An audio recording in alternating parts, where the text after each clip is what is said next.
It's very, very strong threat as the game goes on, just the wombo combo that you got. But I do like this Earth Spirit getting picked up from Team Dog. You know, we saw last game the way that Zephyr was able to play it. Now we'll hopefully see Polo pop off on the Earth Spirit as well. It's a hero who, you know, doesn't have as many cooldowns reliant, and you can fight pretty early, which I think is something that the Faceless Void needs, just because if you've got a lineup that's fully cooldown reliant, then you can really, you chuck out your ultants, maybe you win a fight, maybe you get a couple kills, but then what do you do afterwards? And the Earth Spirit's someone who can really ramp up and put a lot of pressure on early. Ooh. Whoa, alright. Alright. We like it, we like it. Love it. Enigma. Let's see it. One team fight ultimate wasn't enough. I was... During the stage of like what Team Dog might pick in second phase, I was considering Magnus, right? Because even if you get stunned up by the Sven, you're a strength hero, so you're going to have a decent amount of farm. And you can also empower the Faceless Void to allow him, even if you have a trash laning matchup, to potentially catch up. And of course, burst down these targets like the Lina and the Undying, and even the Sven into the super late game. But Enigma, it's a... I would say higher risk, high reward, and that seems exactly the style that Ice loves to play, so I can see why. They don't have a way to be able to pierce that BKB, and I think that is one of the most important things when you're going versus Enigma. Another factor is they got Undying and Lina already showing, so more than likely this is going to be your double support combo, so they might not feel as worried about the Rubik. You can flex the Lina, of course. We've seen that time and time again, so I'm keen to see what they want to do. I think you have to get a BKB piercing Sun, because that black hole late game is just a guaranteed way to find a kill. Okay. Puck's alright. I was thinking, like, if they go a Rubik, that is... You have basically no presence in lane, and you have no one to... Not no presence, you have no ability to stand and fight, basically. Like, if they just run at you, you're going to have a very hard time, especially with an Enchantress to slow you down and just have really good movement speed. With a Puck, you know, once it gets into the middle game, you, again, a lot of attention is going to be taken away from the rest of the team. So we could just very well see a Lina position 3 again. And, you know, still something yet to come for T1 that, you know, again, maybe is... I'm still liking the Wyvern, I'll be honest. Like, Rubik, of course, good against Faceless Void and the Enigma, but Wyvern is just as good as well. Like, it pierces, you've got saves, you can even just, if you didn't want to Cold Embrace the Faceless Void, you can just curse him, right? And then suddenly that's a good way to get rid of a BKB charge, or at least half of it. It's a good way to stop a lot of this damage that's coming through during your wombo combo. I do not mind it, but it would leave them a little bit squishy, is my concern. Yeah, I'm trying to see how they want this last pick coming through from T1. I mean, they banned out the Tide. I was thinking a Beastmaster, but you're going to the Enchantress, so that kind of takes it out of a potential. And I like that pick. Enchantress, Void, you know, one of the big counters to the Void is the Beastmaster, so the Enchantress, you know, getting rid of that lane factor. It is still a BKB piercing stun for the Enigma and a nice lane with the Lina. I don't think they'll go for it though, just because of that Enchantress factor. So I'm trying to think of what other heroes Cuckoo might play. I mean, you've got the flex of the Puck. They've already tried to flex the Lina. There's the Mag ban that you brought up, so I like that from T1. We've seen a lot of time the Mag has been a nice answer to the Sven, because he has his own built-in farm, and not only himself, but he can also amplify another hero. Yeah, especially if you play it as a core, right? Like, it would have been assuming Abed's hero, and so you're going to have a decent amount of levels and therefore HP. You're going to be able to survive a lot of that early burst coming through. Tanking, I don't mind. You know, you never want to be going a super early BKB on the Enigma, but yeah, it'd be good to try and harass out the Faceless Void a little bit, I suppose. I was just trying to think of things like that are a stun. If you can pierce BKB, it's great, but it also makes Void's life hard. Like, Venomancer does one of those things. Sand King does 2. It's a Spectre. What? What? Alright. Let's delve into the mind of Cuckoo right now. What's going on here? Is this a position 4 Sven? Are they just trying to bait them out with this? Hang on, so 5 seconds remaining. What's going on? I mean, I'm predicting the 4 Sven. Sven 3? I don't think you can play. I feel like the Lena 3 did nothing last game, if I'm going to be honest. The Sven Lena lane, at least you've got set up, it will be. Okay. All right, it's 3. Okay. So, now, what do we got? They last picked the Void Spirit going against the Puck matchup. This hero, this can go kind of back and forth. I mean, Puck control versus the Void Spirit is very, very strong. You got the Silence, you got the Coil as well, high mobility, but you got to keep in mind that your Scepter is still very nice against this slippery hero. You chuck the Yules, you got the Remnants, able to find that connection, and it's kind of a nice combo with that Earth Spirit rolling forward, but... One of the few things that can actually catch the Puck, Yep. right? And actually lock him down. So, I mean, I'm just trying to think of what sort of skill build he's going to go. If he is going to max into that and just try and go for the early kills, make it so that Carl isn't going to have an early game impact, or if it's just about, getting a lot more farm for yourself, keeping the lanes shoved away from you. I'm just keen to see where Cuckoo's going to be farming, right? Because both of these heroes want to take ancient stacks if you're playing as a 1. Yeah. And what he builds as well. Like, is it just an early Echo Saber BKB that he's going to be building? Well... And something else, we've got Afu Earth Spirit. Oh. It's like his hero. Yeah, they're swapping it up. Interesting. Usually, well, it has been Afu playing the 5 and Polo on the 4, so it is his hero. It's one of his best, to say the least. We'll see how he's going to end up playing. One thing I do want to say is that at least the Sven Lena, this is it's a point target stun, sets up for that LSA.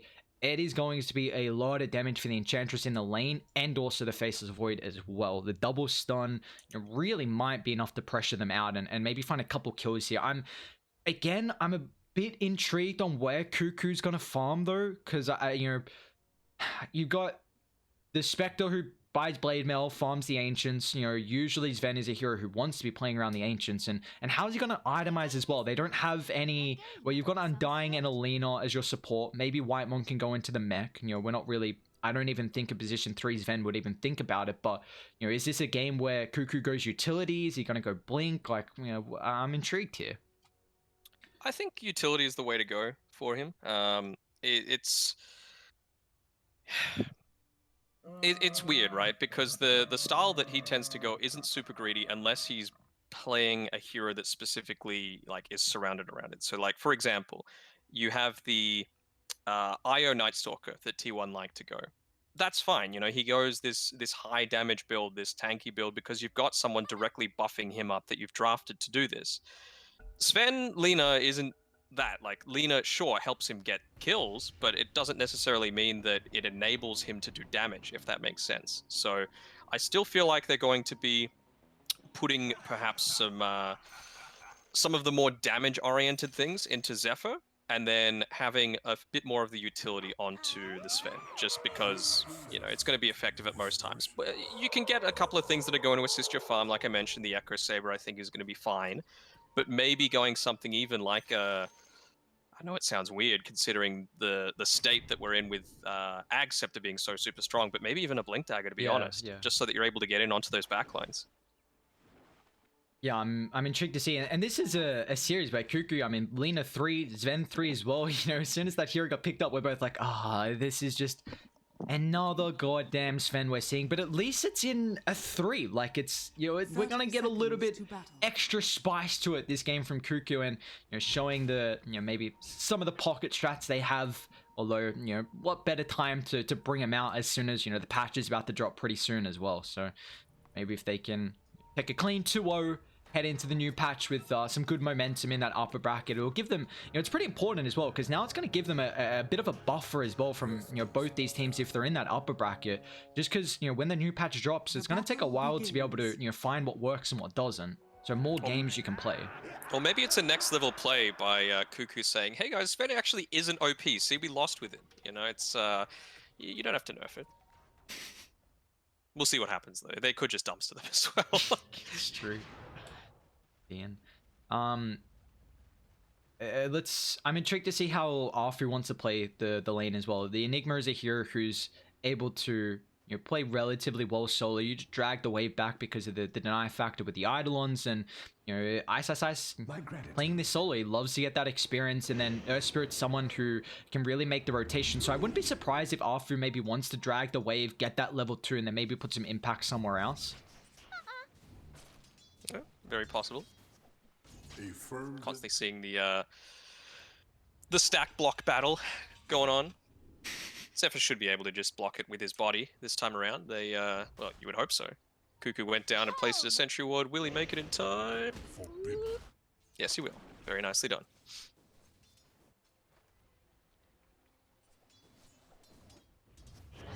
This matchup, once again, I mean, Abed and... Oh, actually, a lot of damage, but the Abed Void Spirit and Carl's Puck. I mean, we've been seeing a lot of the Puck so far. They...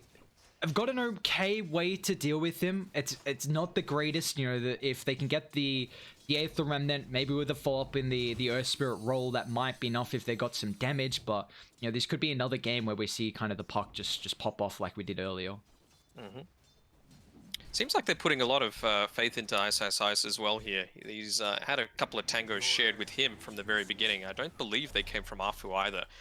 So just allowing him to go purely into this build that enables him to stay in the lane for as long as possible, keep it pushed out, but really move one of his Eidolons. Previously, he used it on the small camp here that White One's just walking past, so that they didn't have a way to push the lane in, because naturally, the lane's always going to be on the Radiant side, considering you're denying creeps as much as possible.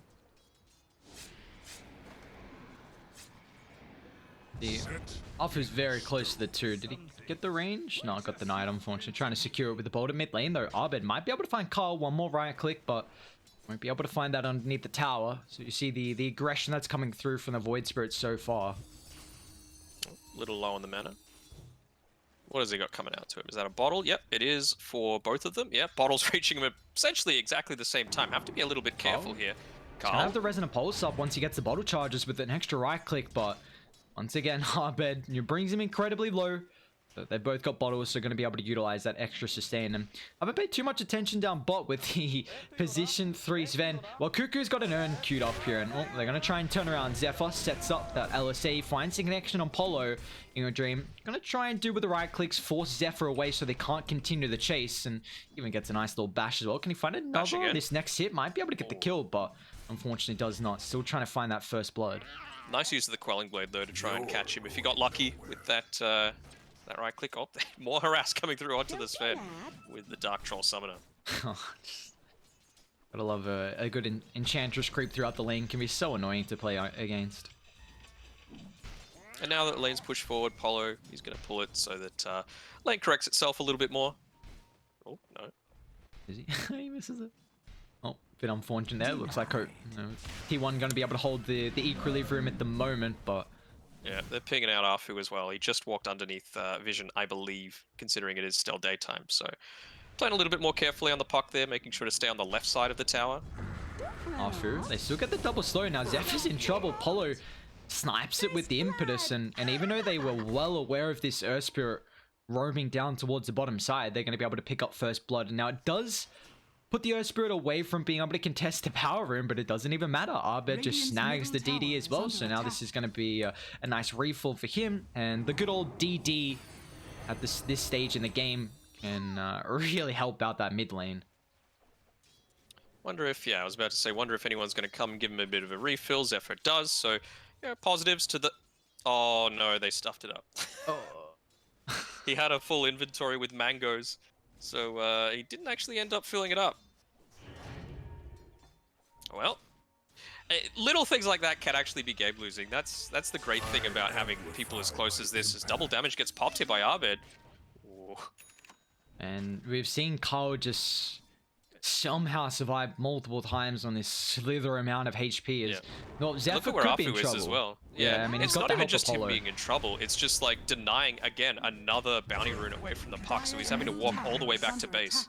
They might even actually just save it for Arbed as well. Don't even worry about, taking away. Even Arbed's going to get that amplified. Oh, Cuckoo body block sets up for the roll, and Arbed finds it. He's got the DD for a little while, but catching Cuckoo's a bit awkward, and he's just going to TP out. So we're not really missing much considering that the puck wasn't mid as well. They did snag the bounty on the high ground. That was Whitemon, it looks like. So, the side of T1, they do still get a couple of bounties. Mm-hmm.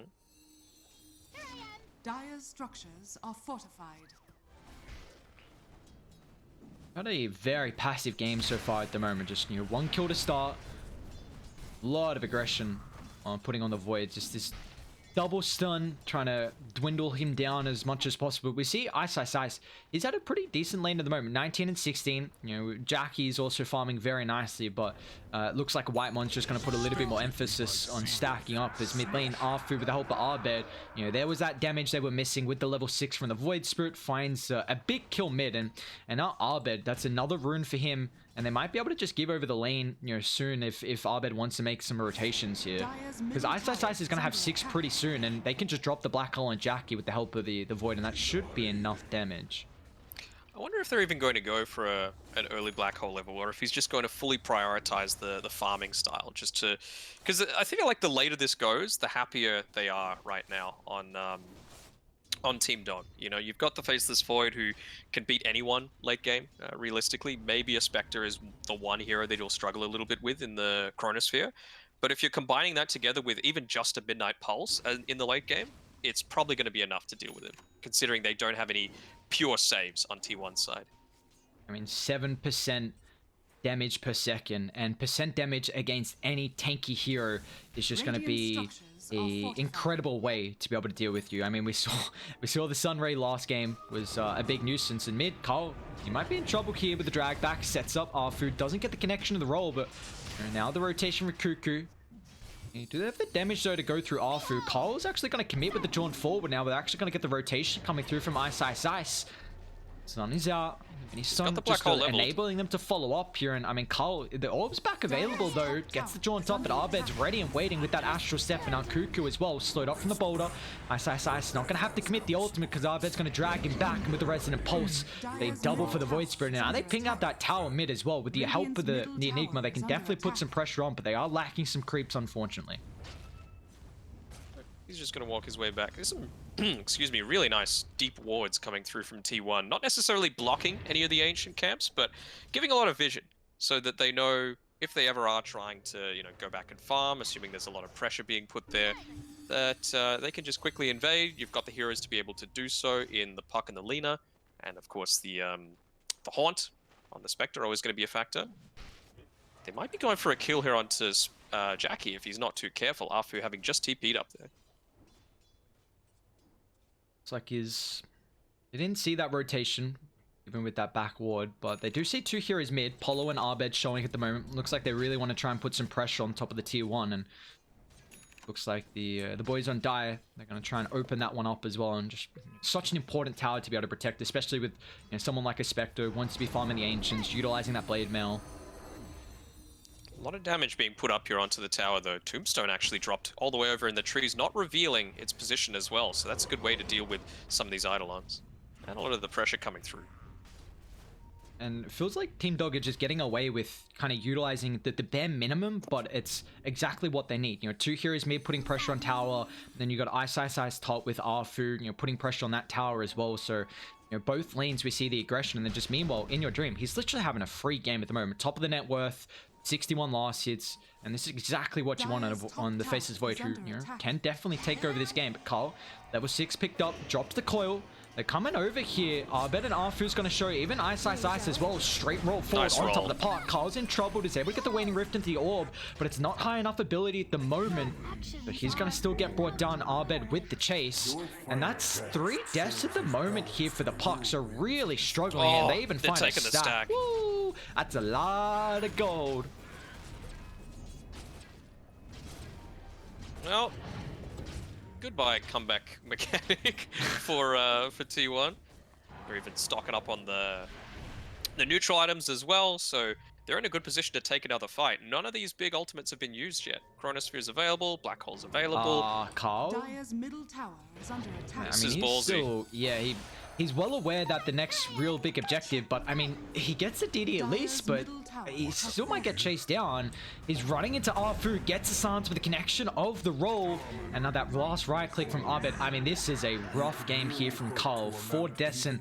We've said the Parkers looked very good throughout the BTS Pro Series, but now this is a game where if you're behind, man, it's going to be difficult for you to have a solid performance.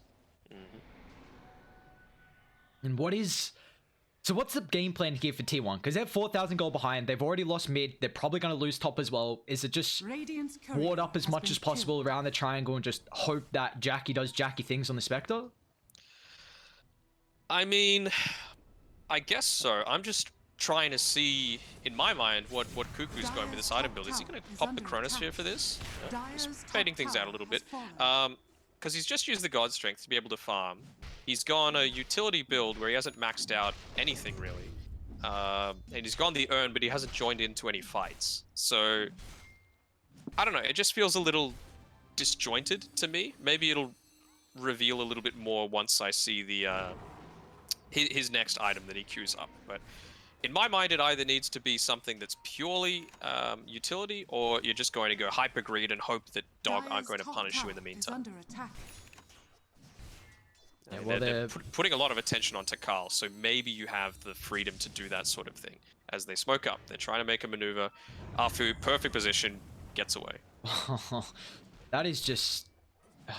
we see time and time again. Like earlier, we saw Fevy's positioning on the Venge and then Arfu on the Earth Spirit. I mean, he has been usually playing... Well, he might be in trouble because they haven't popped the smoke, unfortunately, for Carl. We're still posturing pretty aggressively here, so they'll finally get their first kill, but that's 4 heroes top for T1 to find it, and they drop a lot. 3 ultimates and a tombstone for a position 4 that's going to be up in 20 seconds. Well, they might get Polo as well, although they don't really have the catch at the moment. Carl is, again, without the coil, so yeah, exactly like you said, that is a lot committed here to find that kill, and now this might give Team Dog an opportunity. Can Ice get the tombstone? Oh, you hate to see it. So close. You can see they're keen to fight right now. Arfu TP straight back into the mid tower. He's going to look to push forward as quickly as possible. Mid lane. Here we go. Can they find Carl? No. What does Ice got? I mean, he's got a mech, so they really want to brawl here. That extra sustain, silence and roll. I mean, Arfu is just hot on their tail at the moment. They really don't want to give T1 any breathing room. You take a look at the map, it's just continuing to shrink. I mean, Dire's wards, very defensive, trying to just hope that they can find as much farm as possible here. Jackie's still got the haunt to show up, but, it's treads and blade mail right now for the Spectre. They have been able to repel them with some good positioning, and any sort of time delay is always going to be a good thing for T1 right now, because they've got all those ultimates that were on cooldown. Laguna Blade's back, Dream Coil's back, Tombstone's back. It's just the Flash Golem that they've still got on the sidelines. Who are they going to find, though? They're keen to try and chase someone down. I mean, they're going to be careful, run up the high ground if Ice unable to drop the ultimate up the Tombstone. Perfect position. They're going to cut through the Enigma with roll forward as well. The Midnight Pulse is down, though. Fight, but yeah, they're going to be careful they continue on as Arbed straight on top of the back. Tries to deal with Zephyr. Actually sees a better target in Carl with all the abilities on cooldown, the phase shift, or still with the Waning Rift down too. That Magnetizer is doing so much work. Whitemon, can he get the TP off? He's going to die inside the base. They're straight on top of In Your Dream, but a quick time walk gives him some distance. He's still got the Chronosphere as well. And Ice, he's going to be up in 5 seconds. This fight drags on. Oh, Cuckoo, face checking. Still relatively healthy, so, I mean... We'd still yet to see the black hole, still yet to see the chrono. There was so much damage from that magnetizer. We saw T1, if they continued forward, I mean, yeah, like 2.6 thousand there for the Earth Spirit. So, I mean, you lose Ice for your position 5 from T1. Not horrible. He has a new black hole. Haven't used Chronosphere. They've got a time to go. Again, it's right now. They had to pop a lot just to make, just to break even, sorry, on T1. You can see they're just choosing the high priority targets. Abed, he's doing the right thing, keeping this lane pushed in as much as possible. They want to try and take out this this tier 2 top. Hopefully grab the outpost before the 15-minute mark. Or, sorry, the 20-minute mark. Should be around 15 minutes unless they pop the glyph.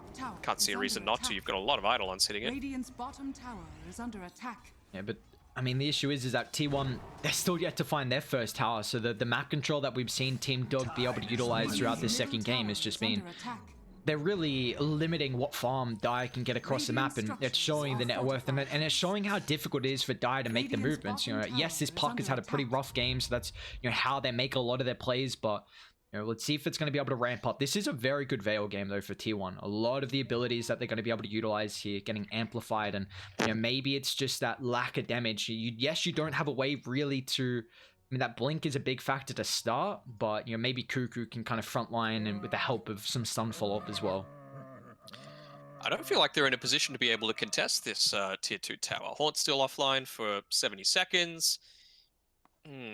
My thing as well is the strongest indication that this game is going really well for Team Dog, despite, you know, the kill score and the net worth advantage, of course, is the fact that they've been able to get kills onto this Puck. And Abed hasn't even maxed out his Astral Step. His Aether Remnant. It's all been just about keeping the waves shoved. Just before, if we look up on this top lane, he just got the creep wave as soon as it spawned, Resonant Pulse, Dissimulate, wipes it out. So they're in a position to just take this tower completely unopposed. So it's going to get even worse as soon as this Void Spirit gets, let's say level 15, gets his talent up, gets his Aether Remnant max, second point of the Astral Step. They're actually trying to contest that onto Apollo. Is he even gonna die? They drop the coil, doesn't find R, but he's actually gonna go back forward. Radiant, they've got a nice Observe Ward. Tombstone's gonna get dropped. They won't really be able to deal with it, but now finally In Your Dream drops the Chrono onto 2. Ice showing up as well. They deal with both the sports. The Black Hole's gonna get committed straight on top of Cuckoo. Abed further controlling up Carl. You see, they don't even have to worry about the tomb. They'll deal with it towards a later stage, but In Your Dream finds a triple, and that's just once again perfect positioning from your support. Popping that smoke, delaying that pickoff for as long as possible for Radiant to wrap through. They drop a big Chrono. You know, Enigma comes from the northern side as well, and you see they had to commit a decent amount to kill off the Enchantress there, and you know, Team Dog, they make him pay for it, and they're not even done. I try and find Jackie. Yeah, I just don't think that fight was the one that they should be trying to take with the Haunts off cooldown. Like, Jackie is the only one that has any kind of game at this point. And, yeah, they were just a little bit too eager. Even sniping the neutral creeps off. He's done it like 3 times this game so far. In a solid performance from Arfu, coming back into mid lane. Oh, Park's in trouble here. The orb and, the creep ate the Aether Remnant, but Carl's still... Gotta be careful. That phase shift, only level 1, so not giving him as much space. They get the silence off. He's everywhere. Oh my god. Instant tip from the Earth Spirit. Man, this is his hero. This is his goddamn hero, and he is shining. Wonder if we're gonna see him on the pos for a bit more, or if it's specifically just the the Earth Spirit. Apollo's got a pretty good Earth Spirit as well, but it's just Arfu's just next level within this game. Man, it's looking incredibly good right now for Team Doggers. They haven't really, I mean, you gotta keep in mind, they committed Black Hole and Chrono that last team fight, and Dai don't feel content with being able to fight with these ultimates on cooldown. It's actually Radiant that are continuing to smoke. I mean, Abed and Arfu, the duo right now, the double Spirit Brothers just being such a nuisance, trying to find pickoff after pickoff, and, well, there's gonna be another. Sven caught out, even Ice just gonna show up just in case they need that extra little bit of damage here, but... well, they're going to find it nonetheless, and that's actually a kill for Ice there. What's Ice got that he's looking to build into? Is he getting the Greaves? Is he... straight BKB. What's he got coming out to him? Is this a... yeah, Arfu's gone the BKB, just seeing how effective it was on Zephyr last time around. He's like, you know what? I think I'll get one of those for me. Yeah, and it's a lot of magic damage as well, and abilities that you have to worry about. So the BKB is just going to further enable him to be able to roll, just kind of play mindlessly in the middle of the fight, like not really worry about any of the damage and the control. And you know, we've already seen what the Magnetize is able to do through a couple of fights, and that's just continue to be enabled here. I mean, MKB already picked up for In Your Dream. You got to keep in mind, I mean, the Faceless Void has legit been free farming the entirety of this game. You know, it's such a free game for your Faceless Void, and that's what you love to see. A hero who is pressured by not coming online too early and having a big cooldown in your ultimate, but T1 didn't have the lineup to punish that, where we see the Spectre needed some catch up and didn't really have this Ven, didn't have the greatest lane, Puck as well, so they couldn't make plays, and now in they go. Cuckoo is in trouble here. I mean, he had a couple heroes nearby, but they all just ditched him, and Radiant, perfect timing to go in, and now this honestly could get to the stage where they just walk in Roche, and it looks like they are with all their ultimates available. Yeah, that MKB is gonna do some pretty good damage to Roche at this point. Oof. Look at these lucky bashes.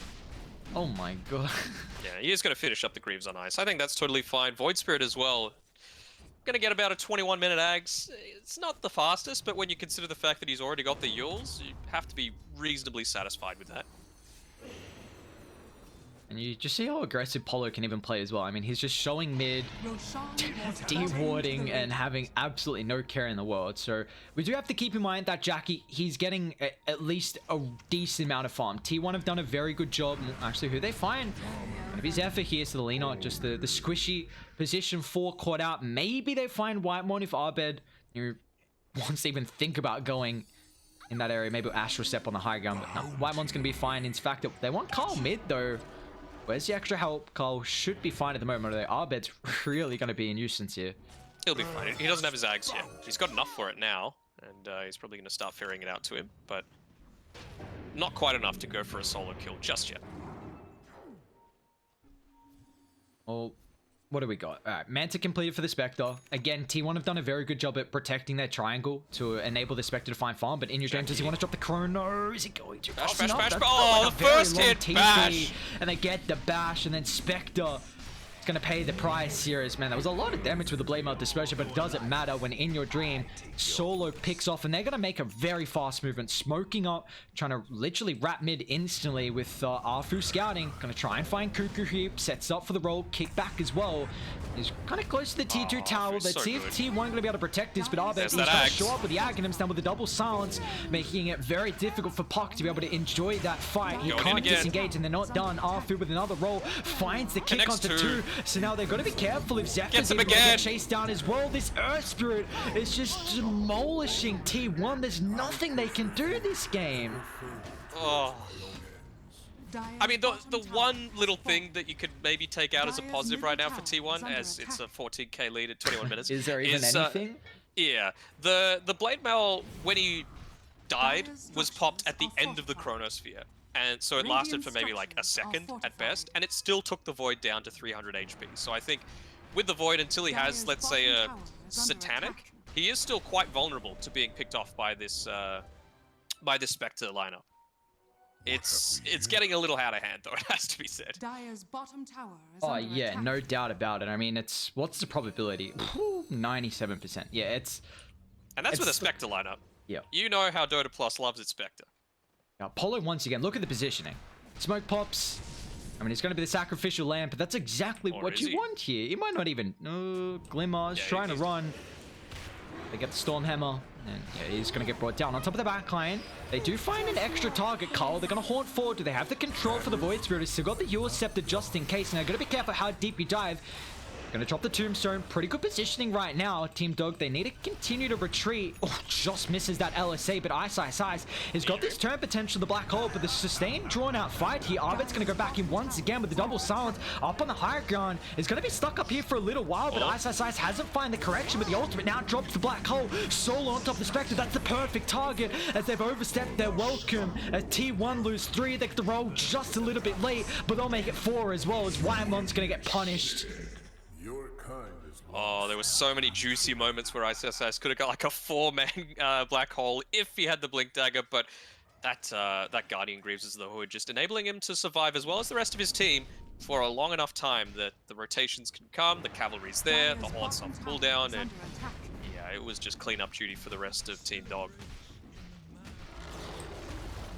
I mean, that was them without Chrono as well, and without BKB, which is now picked up on the Void. So you do get rid of the Ages, I guess, and you force a buyback on the Enchantress, but man, it just doesn't matter. It really feels like T1. It's a game which is getting incredibly grim here, and maybe they can somehow stall out and get the Spectre online, but it feels like the rest of the cores, like Puck and Sven, they're feeling like they're position 4s right now. I wasn't quite seeing the point of the Sven, to be perfectly honest. Especially if they Jackie? played as passive as they did with Uh-oh. an Urn build. Spectre could be in trouble because the Faceless Void still got the Chrono. Arthur's even going to pop the BKB that dropped the Midnight Pulse. Perfect positioning. Jackie caught out inside that percent damage. Double You get the Chrono Chrono on top of the back line as well. In your dream. Just styling on them now. 3 down from T1. They're going to try and make it a 4th as well as Cuckoo. Oh, they get the roll forward actually. Arthur's Earth Spirit. Chain lockdown with the Centaur. Conqueror. A full 5-man wipe. And we're going to a game 3. What more do we want? T1 versus Team Dog, but a night and day performance here, different from that first game to second game. It was just a masterclass from Radiant. Seems like that's a bit of a trend, huh? Yeah. The first series, it was TNC dominant game 1, Fnatic dominant game 2. Very much the same sort of story here, but I think this one is a lot more clear-cut as to why. You know, the Sven position 3, I just don't feel like with the places that he was sitting to farm, it just doesn't make any impact on the map. It takes farm away, potentially, that the Spectre was able to have. And you're not there, considering you're this greedy style of core, to be able to make the rotations through and be a bit more selfless. But like, let's say, I don't know, a Centaur or a Beastmaster or something else that's able to protect Carl, because it just felt like he never had a game on this puck, considering all the rotations that came through. But props have to be given to Afu. Yep. I mean, they should rename Earth Spirit to some form of Afu, because that was some amazing gameplay. Yeah, and I'm keen to see if this is just, you know, giving Arthur the Earth Spirit, or if if he's going to stick on the 4, play on the 5 in that next game. If it's just, you know, giving him the high priority as the Earth Spirit here, which is completely obvious with how well he was able to perform. And while Team Dog, they have an incredible second game here. Unfortunately, we don't really see the value in this Sven. You know, Cuckoo had an idea with his draft, but unfortunately it just wasn't really able to formulate where we could really see that in this second game. They've gone for a couple of pocket stacks, you know, chucking out the Lina 3, the Sven 3. Wasn't going to work for them this game. Maybe we'll see the Sven go back into that busted role on the 1. But who knows, you know, at least we get another game 3. Like, that is what we want. 2 of the best teams going at it in the Southeast Asia region. Team Dog versus T1. The upper bracket round 1. We're going to see who's going to get knocked down after this game. Take a short break with game 3 right around the corner.